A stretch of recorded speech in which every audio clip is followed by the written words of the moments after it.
ke Mumbai beramai-ramai, tak tahu jalan sampai malam. Sebelum acara dimulai, izinkan kami ucapkan salam. Assalamualaikum warahmatullahi wabarakatuh. Selamat pagi, salam sejahtera bagi kita semua. Berkenan hadir pada pagi hari ini, yang terhormat Kepala Pusat Riset Rekayasa Genetika BRIN, Ibu Dr. Rati Asmananingrum. Yang kami hormati para narasumber kita pagi ini, Bapak Dr. Sony Suhandono dari Sekolah Ilmu dan Teknologi Hayati ITB, Ibu Dr. Dini Nurdiani, peneliti Pusat Riset Rekayasa Genetika BRIN, dan yang kami hormati moderator yang akan memandu paparan dan diskusi hari ini, Ibu Dr. Ima Mulyama Jainuddin, peneliti Pusat Riset Rekayasa Genetika BRIN, serta Bapak dan Ibu peserta yang berbahagia. Alhamdulillah, puji syukur kita panjatkan karena berkat rahmatnya kita masih dapat bertemu untuk mengikuti acara Friday Scientific Sharing Seminar yang diselenggarakan oleh Pusat Riset Rekayasa Genetika BRIN hari ini Jumat 21 Oktober 2022. Baik Bapak Ibu, mengawali acara pada pagi hari ini yaitu sambutan Kepala Pusat Riset Rekayasa Genetika BRIN sekaligus membuka acara Friday Scientific Sharing Seminar pada pagi hari ini. Kepada Ibu Dr. Rati Asmananingrum, waktu dan layar kami silakan. Terima kasih Bu Wardah. Assalamualaikum warahmatullahi wabarakatuh. Selamat pagi Bapak Ibu semua. Semoga kita semua dalam keadaan sehat ya. Meskipun saat ini kita bertemu secara virtual, tetapi mudah-mudahan tidak mengurangi makna dan tujuan dari acara hari ini. Saya ingin mengucapkan selamat datang dan mengucapkan terima kasih kepada Pak Sony Suhandono yang sudah berkenan hadir pada hari ini sebagai narasumber kami, Pak. Terima kasih banyak. Di sela-sela kesibukannya masih bisa menghadiri acara kami. Saya juga ingin mengucapkan terima kasih ya kepada Bu Dini Nurdiani, Bu Ima Mulyama Zainuddin, Bu Nurmala, dan juga tim kreatif Pusat Riset Rekayasa Genetika BRIN yang selalu bersemangat ya untuk menyelenggarakan seminar kita secara 2 mingguan. Jadi bagi Bapak Ibu peserta seminar hari ini yang bukan berasal dari Pusat Riset Rekayasa Genetika, kami mengucapkan selamat datang dan selamat bergabung dengan acara Friday Scientific Sharing Seminar yang memang diselenggarakan setiap 2 minggu sekali dan di setiap hari Jumat ya. Tujuan dari seminar ini adalah selain kami juga ingin sharing mengenai kegiatan riset ya, baik itu yang ada di Pusat Riset Rekayasa Genetika maupun dari institusi lainnya seperti universitas, industri, rumah sakit, dan lain-lain, kami juga ingin acara ini menjadi inisiasi untuk kolaborasi lebih lanjut. Kita tahu bahwa saat ini tidak ada riset yang bisa kita lakukan sendiri ya, tentunya memerlukan kerjasama dari berbagai macam pihak. BRIN sudah menyediakan berbagai macam skema pendanaan dan fasilitas riset yang dapat kita manfaatkan bersama. Jadi semoga dengan adanya acara ini kita bisa melihat potensi kolaborasi kita dan berlanjut pada kerjasama riset. Dengan SITH ITB kita sudah punya 2 kerjasama ya, yaitu untuk bidang kesehatan, untuk pengujian VTM, viral transport media, yang bisa menginaktivasi virus, yang saat ini bekerja sama dengan kelompok riset SARS-CoV-2 ya, dan juga satu kerjasama lagi juga untuk screening anti SARS-CoV-2 dengan Bu Meta dan Bu Azania ya. Jadi semoga kerjasama kita bisa bertambah dengan ITB, terutama ini untuk bidang tanaman juga dan bidang yang lain ya, karena di Pusat Riset Rekayasa Genetika selain ada klaster kesehatan, kita juga ada klaster tanaman dan juga ada bioindustri. Karena itu semoga hari ini kita kedatangan narasumber yang istimewa ya, dan ya saya yakin apa yang akan di-sharing hari ini akan sangat bermanfaat bagi kita. Jadi mari kita manfaatkan sebaik-baiknya kesempatan untuk belajar, kesempatan juga untuk melihat potensi kerjasama lebih lanjut. Jadi selamat datang, akhir kata selamat datang, selamat mengikuti seminar, dan selalu bersemangat untuk melakukan riset untuk kita semua. Terima kasih. Assalamualaikum warahmatullahi wabarakatuh. Waalaikumsalam warahmatullahi wabarakatuh. Terima kasih kepada Ibu Dr. Rati Asmananingrum untuk sambutannya dan sekaligus membuka acara hari ini. Baik Bapak dan Ibu, selanjutnya kita akan foto bersama yang akan dipandu oleh panitia. Sebelumnya kami mohon kepada Bapak Ibu untuk mengaktifkan kameranya.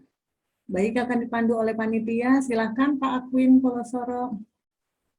Ya, terima kasih Bu Wardah. Sebelumnya salam Pak Sony ya, dalam ya ketemu. Kabar. Alhamdulillah. Oke, mungkin teman-teman bisa dibuka kameranya ya. Jadi kita bisa ada dokumentasi untuk di sesi ini. Saya kasih waktu kesempatan hitungan ketiga, silakan dibuka. 1, 2, 3. Mungkin kita mulai dari halaman pertama. Oke, sebentar.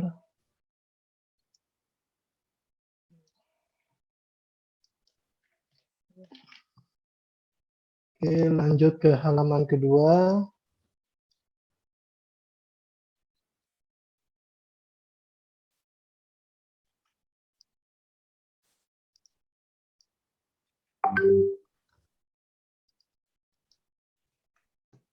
Lanjut halaman ketiga.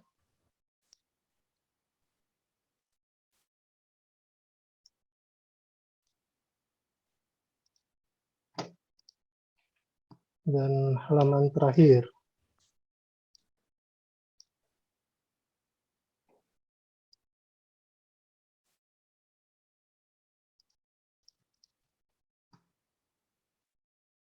Oke, mungkin sudah selesai Bu Wardah. Ya, Saya terima kembalikan kasih ke Pak moderator. Akwin dan Sama-sama. Bapak Ibu semua. Baik, kita memasuki acara selanjutnya yaitu pemaparan materi dan diskusi yang akan dipandu oleh Ibu Dr. Ima Mulyama Jainuddin selaku moderator. Kepada Ibu Dr. Ima Mulyama, waktu dan layar kami silakan. Baik, terima kasih banyak Ibu Wardah selaku MC. Assalamualaikum warahmatullahi wabarakatuh. Salam sejahtera bagi kita semua. Salam Om Swastiastu, Namo Buddhaya, dan salam kebajikan. Yang saya hormati Kepala Pusat Riset Rekayasa Genetika, Ibu Dr. Rati Asmananingrum, kepada para narasumber, Bapak Dr. Sony Suhandono, yang saya hormati, Ibu Dr. Dini Nurdiani, dan tim panitia serta tim kreatif serta Bapak Ibu hadirin sekalian. Terima kasih banyak atas kehadirannya dan saya sangat merasa senang sekali dan merasa terhormat sekali bisa berada di sini bersama dengan para narasumber dan dengan Bapak dan Ibu sekalian di sini. Kita mungkin bisa langsung saja izin saya share screen untuk memperkenalkan para narasumber hari ini. Kebetulan.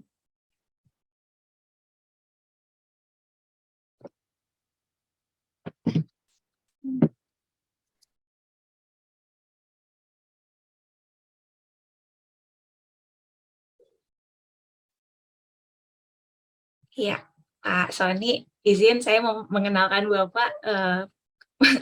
Pak Sony kebetulan, ya Bapak adalah pembimbing saya sejak S2 sampai sekarang ya Pak, dan beliau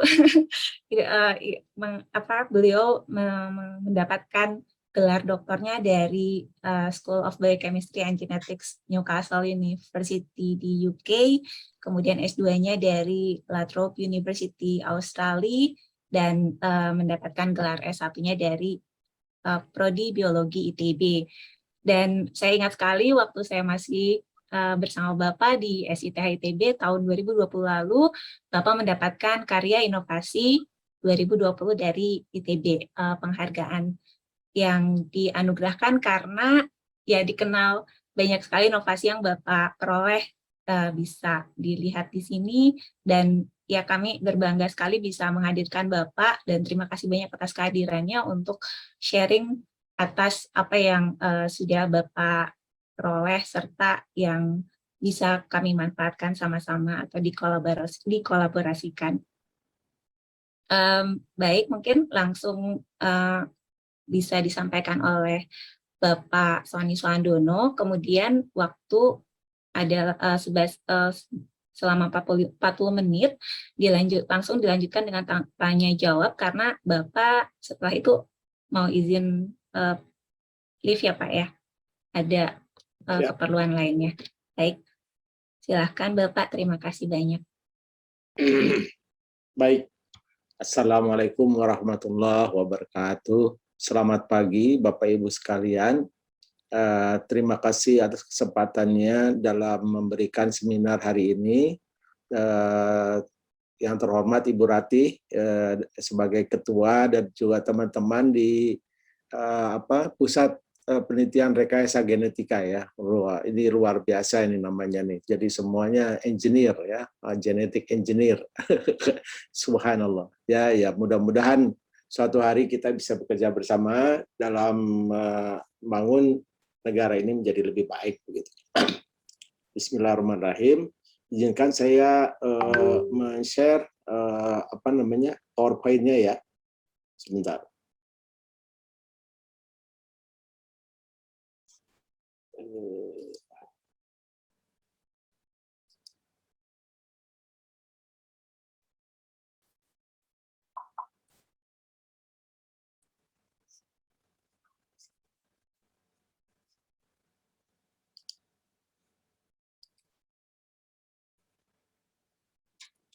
Mungkin sudah terlihat belum? Bu Ima, kira-kira sudah terlihat? Sudah, Pak. Ya. Sudah Pak, sudah kelihatan. Sedikit pendahuluan saja. Jadi penelitian ini itu sebetulnya dimulai dari bukan ide saya. Jadi ide ini adalah ide yang dikembangkan oleh teman-teman mahasiswa SITH, mahasiswa ITB sebetulnya, karena itu kelompok IGEM atau International Genetic Engineering Competition yang biasanya diadakan di US ya, di waktu awal itu kompetisi dibuat oleh MIT, tapi sekarang sudah dipegang oleh yayasan yang memang dibuat untuk mewadahi kegiatan tersebut. Kompetisi itu dihadiri oleh puluhan negara ya dari seluruh dunia, dan biasanya memang sangat bagus untuk diikuti sebagai ajang pertukaran dan memahami bagaimana cara mereka berpikir dan mengembangkan ideas, terutama di bidang genetic engineering. Karena dalam perkembangan genetic engineering ini biasanya kemudian tadinya hanya digunakan untuk menghasilkan rekombinan protein, tetapi lama-lama kemudian bisa dikembangkan menjadi suatu cara untuk melakukan metabolic engineering secara genetik. Nah, cara menghasilkan metabolit maupun baik primer maupun sekunder dan menggunakan rekayasa genetika itu sering diubah istilahnya menjadi biologi sintetik. Nah, sampai hari ini memang kebanyakan masih berkutat pada pengembangan produk metabolit ya, belum sampai betul-betul ke arah morfologi, tapi lebih banyak kepada metabolit karena kebanyakan dunia industri memang membutuhkan itu. Beberapa perkembangan biologi sintetik di ITB saat ini memang belum banyak dilakukan. Ini adalah satu model biologi sintetik yang sederhana ya, sebetulnya bisa dikembangkan oleh siapa saja bahkan bisa dikembangkan untuk bahan edukasi ya, karena ini hasilnya bisa diamati dengan murah dan mudah. Itu pertama. Lalu yang kedua, beberapa tim yang bekerja di bidang biologi sintetik biasanya menghasilkan metabolit sekunder, terutama teman-teman di farmasi, yaitu di bawah bimbingan Profesor El Fahmi, itu juga mengembangkan metabolit sekunder untuk obat-obatan, terutama untuk obat malaria. Saya masuk saja. Jadi peneliti yang sebetulnya adalah Subhan Hadi, yaitu mahasiswa S2 saya yang sekarang ada di Osaka University mengambil S3, yang kebetulan banyak bergelut dengan glowing protein ya, atau protein yang bisa menyala gitu ya. Nah, Saudara Subhan waktu itu mendapat beasiswa dari LPDP, sehingga pembiayaan risetnya sebagian beliau gunakan dari beasiswa dan sebagian kami tambahkan dari dana riset yang ada di kami.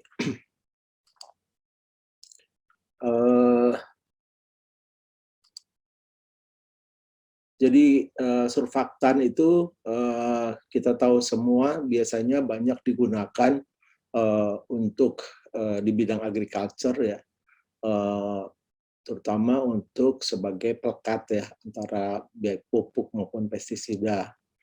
Bahkan sekarang itu rhamnolipid itu bisa dikatakan menjadi salah satu senyawa yang bisa men-trigger sistem imun pada tanaman. Itu beberapa review mengatakan begitu. Nah, tetapi sebagian besar dari surfaktan ini yang bisa juga dihasilkan digunakan banyak juga di farmasi ya, itu sebagian adalah toksik ya.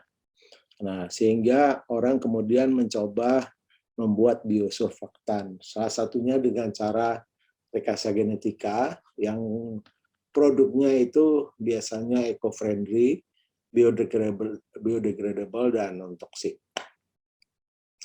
Meskipun demikian, biosurfaktan hasil rekayasa genetika ini seringkali belum menghasilkan jumlah yang cukup ekonomis begitu ya, sehingga hasilnya masih mahal.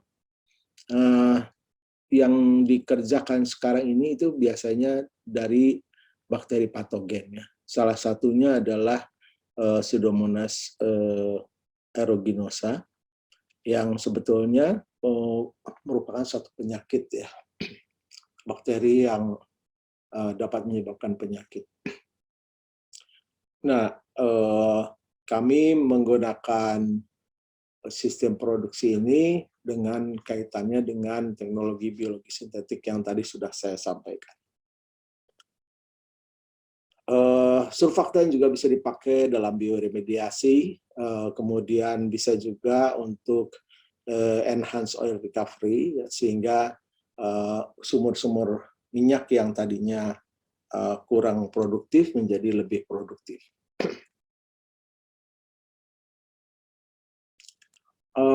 Secara prinsip kita sudah tahu semua bahwa surfaktan itu mampu membuat campuran antara air dengan minyak itu menjadi lebih konsisten ya. Jadi mencampur, bukan melarutkan, tapi mencampur minyak dengan air.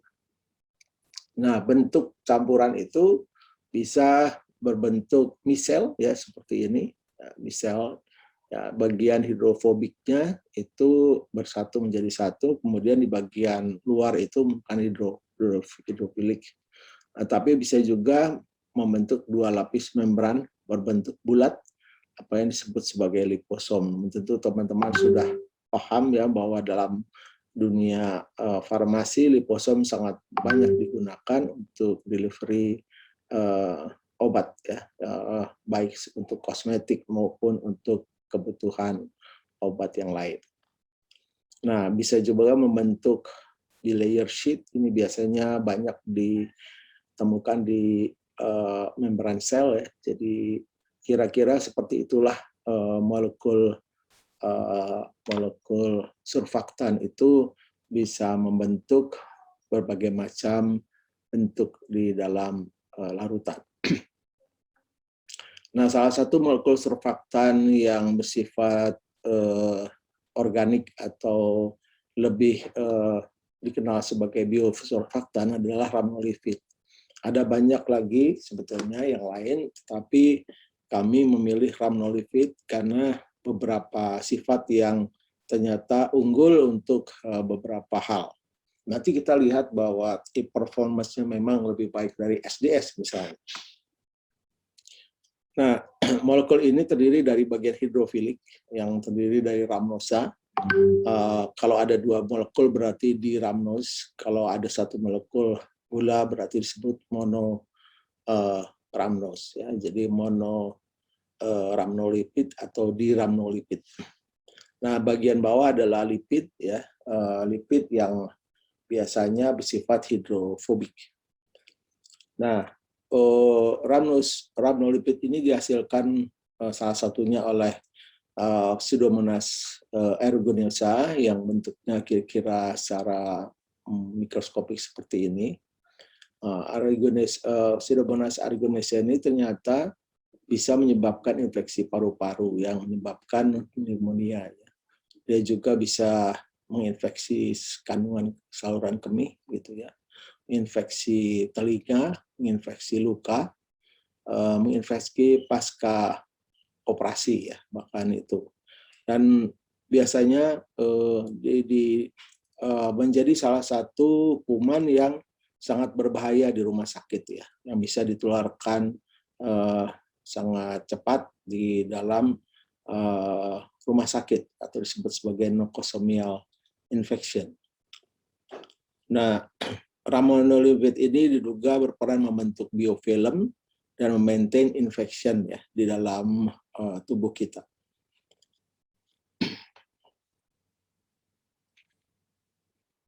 Nah, secara fisiologi itu proses pembentukan di rhamnolipid ini atau rhamnolipid ini terdiri dari 2 jalur, atau jalur pembentukan lipidnya, kemudian ada jalur pembentukan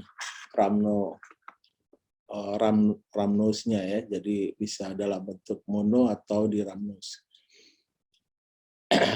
Nah, jadi ada 3 gen yang berperan, yaitu RHLA yang akan menghasilkan lipids, kemudian RHLB itu untuk yang menghasilkan monorhamnolipids, lalu kalau ada RHLC itu akan dihasilkan, ada 3 ini bersama-sama akan dihasilkan di rhamnolipid. Nah, kami membentuk mahasiswa kita yang mengikuti IGM itu sudah menghasilkan suatu sistem yang hanya mengandung RHLA dan B, ya. Promotornya menggunakan T7 promotor dengan operator LAC, operator di bagian promotornya. Nah, kami menambahkan RHLC-nya di bagian ujung dengan penambahan promotor dan operator yang sama. Karena kalau langsung menggunakan 3, itu dikhawatirkan ada produk yang kurang banyak, ya, jadi tidak sama banyaknya. Itu sudah banyak paper yang mengatakan begitu, satu gen, satu operon dengan 3 gen yang berbeda seringkali tidak dihasilkan jumlah yang cukup banyak untuk setiap gen, sehingga produksinya menjadi kurang banyak, gitu, ya. Jadi kita menambahkan 1 gen lagi dengan cara membuat sintetik, ya, dan menambahkan di bagian ujung dengan promotor dan operator yang sama. Ini kalau nggak salah plasmidnya plasmid apa ini, ya? Ya mungkin plasmid cloning biasa, terus kemudian ditambahkan sistem ekspresi atau gen dan promoter yang diperlukan. Nah, tentu ada terminatornya juga, dan ini menggunakan amplicity dan original amplification yang biasa gitu ya.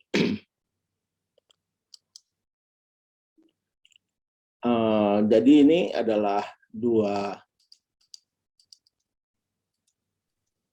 konstruk yang kita sudah punya,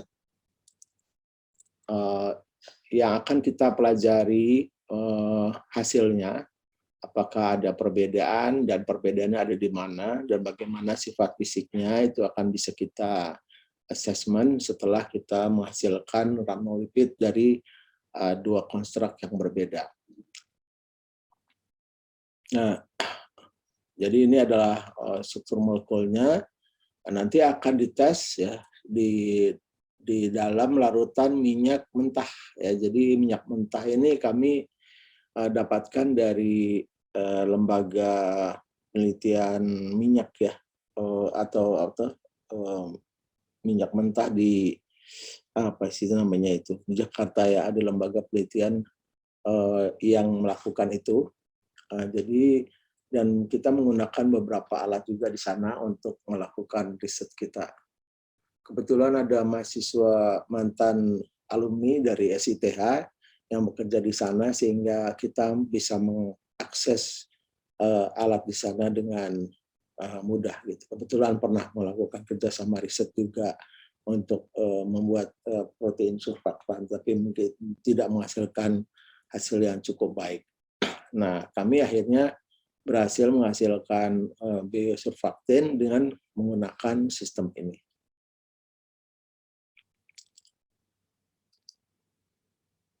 Yang pertama, hasil daripada surfaktannya kita periksa menggunakan indeks emulsifikasi dengan umur sekitar 24 jam ya. Jadi kita mengukur emulsi ini kurang jelas ya, sebentar. Jadi perbandingan antara volume tinggi, volume total ya, maaf. Jadi ini kan di sini ada warna coklat ya, kemudian ada warna campurannya. Nah, jadi kita ukur campurannya berapa sentimeter dibandingkan dengan tinggi total gitu ya. Itu adalah E24 dikali 1%. Jadi sebagai standar kita menggunakan 1000 mg per liter sodium didosilsulfat atau SDS ya. Kemudian monorhamnolipid dan diramnolipid dilarutkan dalam 500 mikroliter H2O ya. Jadi miligramnya itu dibuat sama ya kalau nggak salah. Jadi konsentrasinya dibuat sama, dicampurkan dengan 500 crude oil. Jadi crude oil yang dipakai untuk semua sistem itu digunakan 500 mikroliter, kemudian di vortex selama 2 menit, didiamkan selama 24 jam. Nah, semua ini dilakukan pada suhu yang berbeda, pada pH yang berbeda, dan pada salinitas yang berbeda. Jadi parameter ini kita ukur pada pH dan pada suhu dan pada salinitas yang berbeda.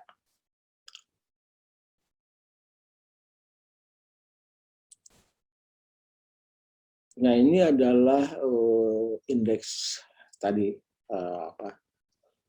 E24. Jadi kita lihat makin tinggi proporsinya, maka dia makin bagus ya. Jadi makin tercampur. Jadi minyak dengan air itu makin tercampur. Kita lihat di sini, ini adalah SDS yang coklat. Maaf, ini tandanya kemana ya? Oh, di atas ini. Jadi SDS itu yang coklat. Kemudian yang hijau itu adalah monoramnolipid. Yang ungu itu adalah diramnolipid. Nah, kita lihat pada temperatur yang berbeda ya. Jadi di sini pada suhu 25 derajat secara umum semuanya menghasilkan performance yang terbaik ya. Tetapi di sini di rhamnolipid menjadi yang terbaik dibandingkan dua surfaktan yang lain. Jadi di rhamnolipid itu relatif lebih superior daripada yang lain. Kemudian pada pH yang berbeda, ini juga sama. Pada pH 4 itu rata-rata memberikan performance yang terbaik. Ya. Jadi pada pH yang asam, sekitar pH 4 itu semua menghasilkan performance yang terbaik, tapi yang lebih baik adalah yang di rhamnolipid. Kemudian pada konsentrasi NaCl itu cenderung makin tinggi, itu makin rendah. Ya. Jadi kemampuan melarutkan atau mencampurkan minyak dengan air itu menjadi makin rendah, makin tinggi konsentrasi garamnya. Jadi di sini tetapi pada 5% masih relatif tidak terlalu berbeda dari yang 0%. Artinya mungkin kalau dipakai di arah laut itu mungkin di rhamnolipid ini masih lumayan lah, tidak terlalu turun dibandingkan dengan kalau kita dipakai di air tawar misalnya.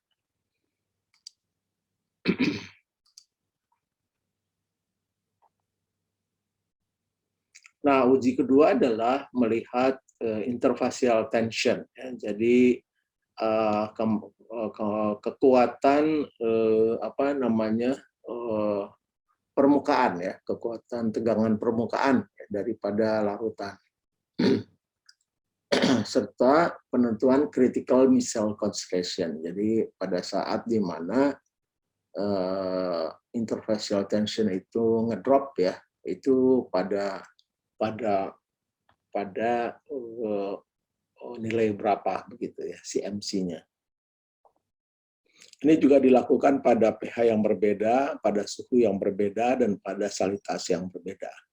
Nah, penentuan CMC setiap surfaktan itu diatur konsentrasinya pada rentang 50 mg per liter hingga 2.500 mg per liter. Ya.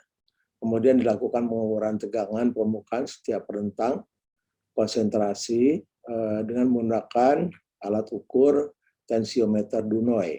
Ya, saya sendiri belum pernah menggunakan ini, dan kebetulan ini kalau nggak salah dikerjakan di kimia, ya, dan yang mengajarkan juga pegawai yang biasa memegang alat itu, ya, sehingga kami mengirim student ke sana untuk melakukan pengukuran surfaktan kami. Jadi nilai EFT makin rendah makin bagus, ya, sebaliknya. Tadi dibandingkan dengan indeks itu EFT ini makin rendah, nilainya makin bagus. Di sini diperlihatkan bahwa untuk SDS itu yang lebih baik adalah pada suhu 25 derajat, ini pada paling baik. Kemudian pada di rhamnolipid, monoramnolipid itu juga paling baik pada suhu 25 derajat, ya. Jadi ini turun, kemudian naik lagi. Sementara yang di rhamnolipid juga turun, kemudian naik lagi. Nah, di sini semua surfaktan bekerja paling baik pada suhu 25 derajat, ya. Nah, pada suhu 50 derajat mulai ada perubahan menjadi makin kurang baik, gitu, ya. Nah, jadi pada 25 derajat adalah temperatur optimal EFT yang terbaik, dengan tegangan permukaan paling rendah adalah lagi-lagi di rhamnolipid. Jadi superior dibandingkan yang lain. Kemudian pada pH juga begitu, ya. pH itu pada pH 7 atau pada pH netral, semua yang terbaik ada pada pH 7, kecuali yang SDS itu malah pada pH 9 yang paling rendah, begitu, ya. Jadi ada perbedaan ini SDS dengan rhamnolipid yang lain. Kecuali untuk rhamnolipid itu relatif sama. Di rhamnolipid atau monoramnolipid itu pH 7 optimalnya. Dan di sini lagi-lagi di rhamnolipid terbaik. Nah, pada konsentrasi NaCl, IFT itu malah lagi-lagi terbaik di pada NaCl0 untuk di rhamnolipid ya. Kemudian untuk monoramnolipid itu justru pada konsentrasi 10%. Sementara pada SDS itu 0 ya, pada keadaan netral atau tidak ada NaCl. Jadi SDS dengan di rhamnolipid mempunyai pola yang sama, tapi pada monoramnolipid justru pada pH 10. Meskipun kalau kita rata-ratakan ini tidak berbeda nyata ini ya untuk monoramnolipid untuk setiap perbedaan konsentrasi itu tidak berbeda nyata. Demikian juga pada di rhamnolipid sebetulnya tidak berbeda nyata. Di sini berbeda nyata ya, kalau di sini kira-kira berbeda nyata. Jadi ini kita lihat bahwa yang terbaik justru pada konsentrasi yang tidak ada garamnya.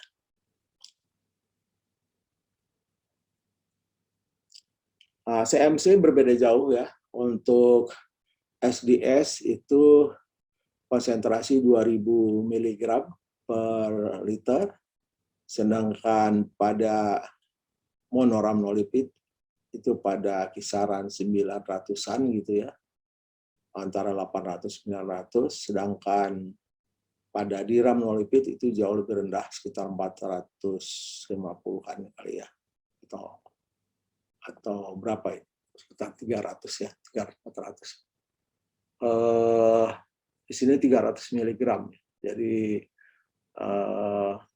ini adalah CMC-nya. Jadi kita lihat bahwa lagi-lagi critical missile concentration-nya itu yang terbaik adalah pada di rhamnolipid. Nah, kita penasaran apa sih isinya sebetulnya ya.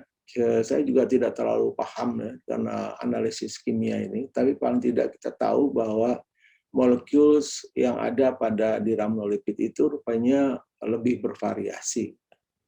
Kemungkinan besar variasi ditentukan oleh lipidnya ya. Ini adalah hasilnya. Mungkin teman-teman dari LIPI bisa membantu memberikan pandangan gitu ya. Nah, di sini kita lihat bahwa terjadi beberapa puncak ya yang jauh lebih tinggi, kemudian juga mempunyai ukuran yang berbeda-beda. Ya, jadi ini kemungkinan compounds-nya juga relatif berbeda. Jadi pada di rhamnolipid itu lebih kaya dibandingkan pada monoramnolipid.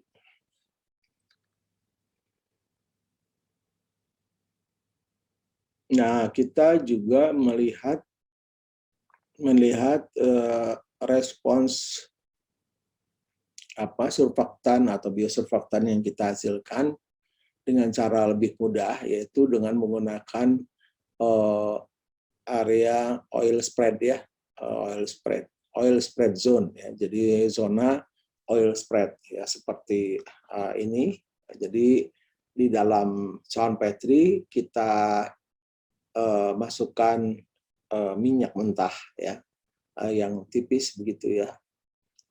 Kemudian diteteskan ya, diteteskan masing-masing kepada cawan Petri tersebut. Nah, nanti akan timbul zona beningnya. Nah, zona bening itu kita ukur areanya, ya. Kemudian kita plot saja antara konsentrasi dengan area. Dan ini kita lihat suatu garis yang relatif lurus ya, sehingga kita bisa melihat bahwa konsentrasi itu berkorelasi baik dengan area yang dihasilkan pada cawan Petri ini. Sehingga untuk melihat konsentrasi rhamnolipid itu kita bisa lakukan dengan mudah begitu ya. Jadi ini metode bisa dipakai bahkan oleh anak-anak SMA ya, untuk melihat bagaimana performance surfaktan yang ada di kita ya. Jadi itu adalah cara yang sangat mudah, bisa dipakai untuk praktikum bahkan ya. Nah, kalau kita bandingkan ya TPC, analisis pertumbuhan pada bakteri ya, pada media ya, yang kita hasilkan itu seperti ini. Kemudian bagaimana konsentrasi itu bisa meningkat pada jam ke-20 ya. Di sini kita bisa panen dengan CFU sekitar ini ya. Jadi pada jam ke-20 kultur bakteri atau pada CFU sekitar 10 ya. Ini sekitar 9, sekian begitu ya. 9,3 atau 4 gitu. Nah, itu menghasilkan rhamnolipid yang terbaik. Setelah itu rhamnolipidnya turun. Di sini juga bisa kita lihat ada kemungkinan degradasi daripada rhamnolipid ya dalam kultur kita. Ya, jadi karena dia mengandung gula dan juga lipid, ada kemungkinan dipakai juga gitu ya, mungkin ya. Jadi oleh bakteri yang lain atau oleh sistem yang lain saya tidak tahu persis, tapi yang jelas terjadi penurunan aktivitas daripada rhamnolipid. Nah, kalau kita lihat produksi rhamnolipid pada suhu dan pH yang berbeda, ternyata pada suhu 37 dan pH 7 lah yang terbaik. Karena itu suhu dan pH yang optimal memang untuk E. coli bisa tumbuh dan berkembang ya. Jadi itu wajar karena organisme lainnya lah yang menyebabkan produksinya itu menjadi lebih baik. Nah, ini kita coba melakukan menggunakan beberapa medium ya. Menggunakan M9 ditambah 1% laktos, itu tidak terlalu bagus juga. Minimal medium dengan pome, kemudian dengan laktos itu agak sedikit naik.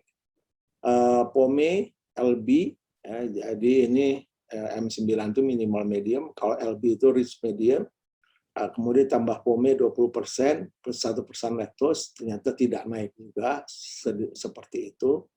Kemudian LP saja dengan LPTG ternyata tidak bisa meningkatkan produksi dengan signifikan. Nah, tetapi LB dengan 1% laktos itu ternyata jumping ya. Nah, di sini ada media autoinduksi yang sebetulnya ada dalam paten kami. Nah, ini ternyata bisa walking up ya, jadi autoinduksi ya. Jadi ini adalah medium yang kita gunakan untuk memproduksi rhamnolipid dengan jauh lebih baik ya daripada IPTG. Saya kira itu tadi seminar kami. Jadi pada intinya bahwa di rhamnolipid itu menghasilkan performance surfaktan yang terbaik ya. Dan ini adalah rekan-rekan mahasiswa yang menginisiasi riset di rhamnolipid ini, yaitu tim IGEM tahun 2015. Saudara Ika, ini adalah mahasiswa kita yang pertama kali menggagas mahasiswa untuk ikut IGEM itu sejak tahun 2013 ya kalau nggak salah. Nah, kemudian 2015 setelah dia lulus dia tetap masih membina adik-adiknya. Ini ada beberapa mahasiswa. Setahu saya ada beberapa yang saya kenal dan masih bersilaturahmi. Ada saudara Indah ya dari sekarang menjadi dosen ya, menjadi dosen di ITERA. Kemudian kalau Anissa itu dia jadi ibu rumah tangga. Beberapa ya saya tidak tahu. Paramita ini kalau nggak salah jadi dosen di UGM ya, jadi dosen di UGM. Kemudian Asteria itu bekerja di perusahaan internasional bibit sayur ya, Ewindo. Kemudian beberapa yang lain saya tidak terlalu jelas tahu. Ini sebetulnya dari bidang yang berbeda. Ini salah satunya orang anak elektro ya, Anugerah. Dan Anda bisa lihat di YouTube, beliau sekarang punya channel YouTube untuk membahas teknologi. Ya. Jadi itu teman-teman ini adalah teman-teman yang prestasi dan memiliki gairah untuk meneliti dengan baik. Saya kira dari Mama harus beli makan, cepat pulang. Itu jika mepet banget diri-diri ya. Assalamualaikum warahmatullahi wabarakatuh. Waalaikumsalam warahmatullahi wabarakatuh. Terima kasih banyak Pak Sony Swandono atas presentasinya yang sangat komprehensif untuk menghasilkan biosurfaktan dari protein rekombinan.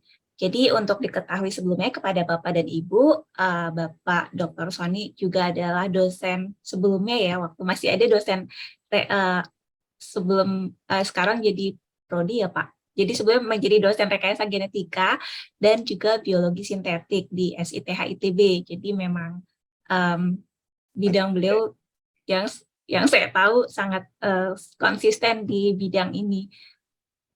Cocok sekali namanya dengan Pusat Riset Rekayasa Genetika di BRIN dan juga membimbing tim iGEM ITB. Untuk sedikit merangkum paparan beliau, izin, jadi tadi yang surfaktan ini yang dihasilkan di protein rekombinan biosurfaktan yang dihasilkan di E. coli dari gen yang diperoleh dari Pseudomonas aeruginosa ternyata menunjukkan aktivitas yang justru lebih baik daripada SDS, dan biosurfaktan ini diperlukan juga terutama untuk mengurangi toksisitas dari surfaktan sintetik yang biasanya diproduksi. Baik kepada, sedikit tambahan juga, tadi Bapak juga menyinggung sedikit bahwa dari hasil ini juga sudah dipatenkan ya Pak, sudah terregistrasi untuk menjadi paten Pak Sony Swandono serta kolega berikutnya. Silahkan kepada Bapak dan Ibu, sekiranya ada pertanyaan, kita masih ada waktu sekitar 10 menit. Ya, kebetulan patennya baru diverifikasi kira-kira minggu lalu ya. Jadi kami koordinasi dengan Pusat Paten Nasional. Harapannya mungkin dalam beberapa minggu ke depan sudah mendapat nomor paten yang full gitu ya. Kalau sekarang baru registrasi. Mohon doanya. Ya. Terima kasih. Amin. Ya, semoga lancar Pak Sony Swandono. Silakan kepada yang mau bertanya. Maaf. Bapak, kalau saya bacakan saja nggak apa-apa Pak? Boleh, boleh. Siapa? Langsung juga. Jadi sudah ada. Ya, kebetulan ada 3 pertanyaan dari chatroom, saya izin bacakan ya Pak. Dari Ibu Endah, terima kasih Pak Sony atas sharing ilmunya. Pada proses isolasi dan purifikasi rhamnolipid dari E. coli rekombinan, fraksi apakah yang diisolasi untuk mendapatkan rhamnolipid tersebut? Apakah sudah berbentuk murni? Oh ya, selama ini kami masih bekerja yang crude ya, belum sampai dimurnikan. Ada fraksi cairnya juga menggunakan ada yang kita buat membentuk padat ya, dengan cara dikeringkan dengan freeze dry. Jadi tetapi memang pengalaman kami performance-nya menjadi turun dalam waktu yang tidak terlalu lama gitu ya. Jadi kalau disimpan di dalam lemari es itu baik cair maupun yang padat itu ada kecenderungan terjadi penurunan performance daripada si itu. Kami belum bisa mengatasi itu ya. Jadi mungkin nanti perlu penelitian lebih lanjut ya untuk memurnikan. Mungkin kalau dimurnikan dia bisa lebih tahan ya, terhadap perubahan lingkungan. Demikian. Ya, baik, kepada Ibu Enda mungkin ada pertanyaan Silakan, lanjutan. langsung juga nggak apa-apa. Ya, saya lanjutkan ya Pak. Untuk pertanyaan berikutnya dari Bapak Hadi, berapa size rekombinan rhamnolipid? Apakah ada hasil analisis SDS-page-nya Pak? Oh, rhamnolipidnya nggak ada size-nya ya, karena itu kan molekul primary metabolite ya, bukan apa yang maksudnya proteinnya. Proteinnya Iya, kan protein rekombinan. RH, LA, B dan C-nya itu kita nggak lihat ya. Jadi yang kita lihat memang hanya produknya saja. Ya. Kepada Ibu Enda dan Bapak Hadi, jika ada pertanyaan lanjutan silakan bisa langsung Ya. untuk raise hand nanti diperkenankan. Dan selanjutnya ada pertanyaan juga dari Bapak Dilan. Assalamualaikum Pak Sony, apakah ada batasan dan perbedaan antara biologi sintetik dengan genetic engineering yang selama ini kita kenal?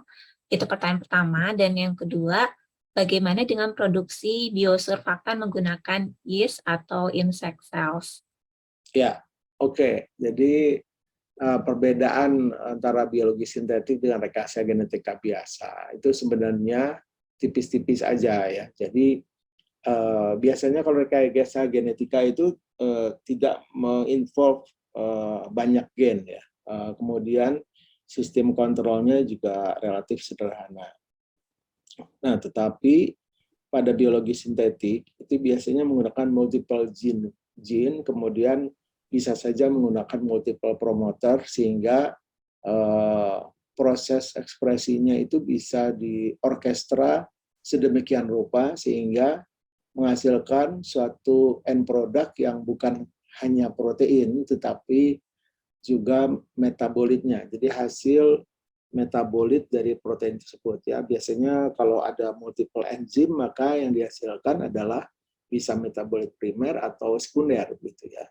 Dan itu yang kemudian dilihat sebagai produk dari biologi sintetiknya. Nah, sementara kalau rekayasa genetika biasanya tidak sampai menggunakan banyak gen, biasanya begitu. Ya, biasanya seperti itu. Nah, misalnya untuk tanaman digunakan teknik silencing misalnya, RNAi misalnya, nah makanya itu paling menggunakan 1 atau 2 gen saja yang kemudian dibuat misalnya double stranded RNA begitu ya. Nah itu biasanya tidak banyak dan sistem kontrolnya biasanya sederhana.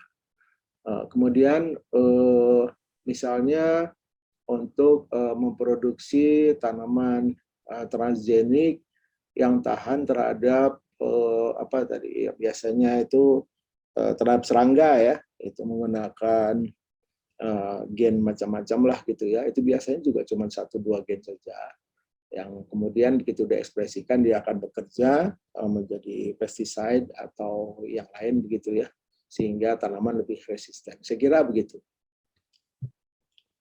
Ya, saya rasa sudah jelas, tapi jika Bapak Dilan mau menanyakan ada pertanyaan lanjutan, dipersilakan. Berikut ada Bapak Refli Nur ya, Pak. Ya. Silakan, Bapak. Langsung aja, Bapak. Ya. Terima kasih, Pak. Menarik sekali. Suaranya kurang jelas, Pak. Halo. Apakah sudah ya. dengar ya, Pak? Ya. Ya. Saya ingin menanyakan, sebenarnya pertanyaannya sangat umum, Pak, karena saya termasuk yang awam di bidang sintetik ini. Agak keras, Pak. Sebenarnya sudah keras, mungkin jaringan saya Pak ya yang kurang bagus. Iya, ya mungkin ya. Nah, tadi kan mikrobnya itu kan patogen ya Pak. Ya, Nah, ternyata kalau dilakukan modifikasi ataupun menggunakan teknologi yang Bapak aplikasikan, itu bisa memberikan manfaat. Nah, terkait dengan pendekatan ini, apakah memungkinkan kalau suatu patogen pada tanaman ini kita lakukan pendekatan rekayasa ini juga yang bisa diaplikasikan ke tanaman nantinya, artinya bukan diaplikasikan ya, mungkin untuk tujuan tertentu melepas mikroba ke lapangan misalnya Pak ya, yang sudah ada bagian tertentu sehingga menjadi patogenisitasnya turun, atau bisa juga menjadi tidak virulen.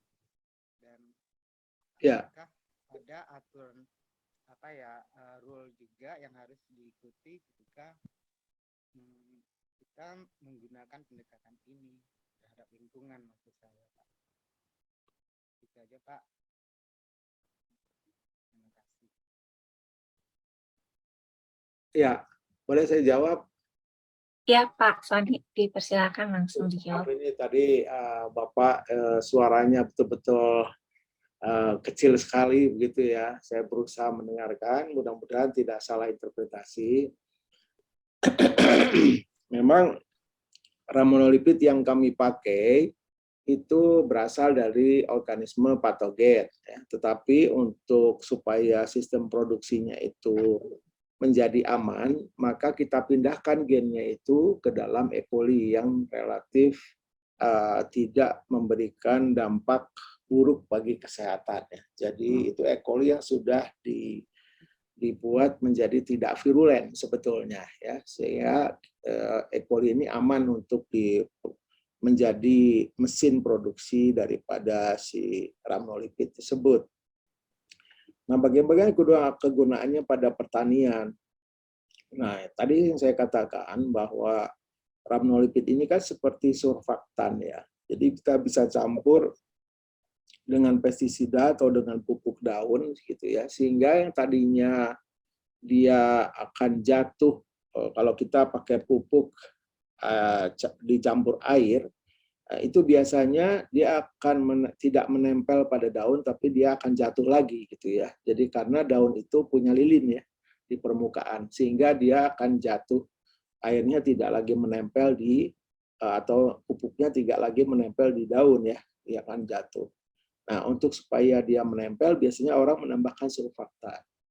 Nah, surfaktan yang ada di pasaran umumnya adalah tidak biodegradable ya, berasal dari chemicals ya, sehingga itu bisa jadi residu yang mungkin kalau Anda tanam di sayuran ya sayurannya jadi bisa termakan itu ya si surfaktannya itu, jadi tidak terlalu sehat gitu.